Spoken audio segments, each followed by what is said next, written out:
రామ జన్మభూమి అయోధ్యలో సంబరాలు అంబరాన్ని తాకుతున్నాయి. ఇప్పటికే దేశ నలుమూలల నుంచి ఎంతో మంది భక్తులు అయోధ్యకు తరలి వెళ్తున్నారు. ఆ ప్రాంతమంతా భక్తి పారవశ్యంతో రామనామం జపిస్తూ మైమర్చిపోతోంది. అయోధ్య వరకు వెళ్ళలేని భక్తులకు టీవీలలో చూసేలా ప్రత్యక్ష ప్రసారాన్ని కూడా ఏర్పాటు చేయనున్నారు. ఇప్పటి వరకు అయోధ్యకు సంబంధించి ఎన్నో వార్తలను విన్నాము. అందులో అయోధ్యకు వెళ్ళిన భక్తులకు పంచే ప్రసాదం గురించి కూడా చూసాం.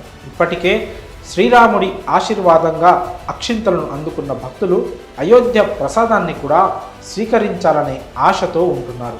ఈ క్రమంలో అయోధ్యకు వెళ్ళలేని భక్తులకు ఆన్లైన్ ద్వారా ప్రసాదాలు పంపిణీ చేస్తామంటూ కొన్ని కొత్త వెబ్సైట్స్ పుట్టుకొస్తున్నాయి. దీంతో ప్రసాదాలు కొనుగోలు చేయాలనుకునే వారిని ఈ వెబ్సైట్ సందిగ్ధంలో పడేసేలా ఉన్నాయి.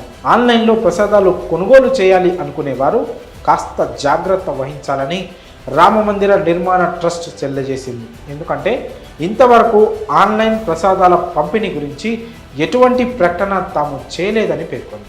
ఇటువంటి సౌకర్యాన్ని ఇంకా ప్రారంభించలేదని వెల్లడించింది. శ్రీరాముని ప్రసాదం కేవలం ఆలయంలో మాత్రమే ఉచితంగా పంపిణీ చేస్తున్నట్లు తెలియజేసింది. కానీ ఆన్లైన్లో మాత్రం అయోధ్య ప్రసాదం పంపిణీ చేస్తున్నామంటూ పదుల సంఖ్యలో వెబ్సైట్స్ పుట్టుకొస్తున్నాయి. ఈ క్రమంలో ముంబైకు చెందిన ఓ వ్యక్తి ఆన్లైన్ ప్రసాదాల పంపిణీ విషయమై నేరుగా రామమందిర ట్రస్ట్ సభ్యులను సంప్రదించాడు.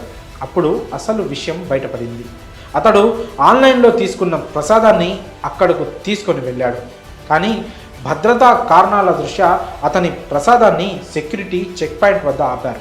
ఆ తర్వాత రామమందిర సమీపంలోని ట్రస్ట్ క్యాంపు కార్యాలయంలో ఉన్న సిబ్బంది 10 ప్యాకెట్ల యాలకులు ఆ వ్యక్తికి ఇచ్చారు. ఆ ప్రసాదంలో యాలకులు కలిపి భక్తులకు పంచాలని కోరారు. అయితే ఈ విషయమై trust camp incharge Prakash Gupta మాట్లాడుతూ రామమందిర ట్రస్ట్ స్వచ్ఛంద సంస్థ. ఈ మందిర ప్రాంగణంలో మాత్రమే ప్రసాదం లభిస్తుంది. ఈ ప్రసాదం కోసం భక్తుల నుంచి ఎలాంటి సొమ్ము తీసుకోవడం లేదు. భక్తులు అప్రమత్తంగా ఉండాలి. ఆన్లైన్లో ప్రసాదం పంపిణీ చేసే విషయమై ట్రస్ట్ ఇంకా ఎవరిని ఆదేశించలేదు అని తెలియజేశారు.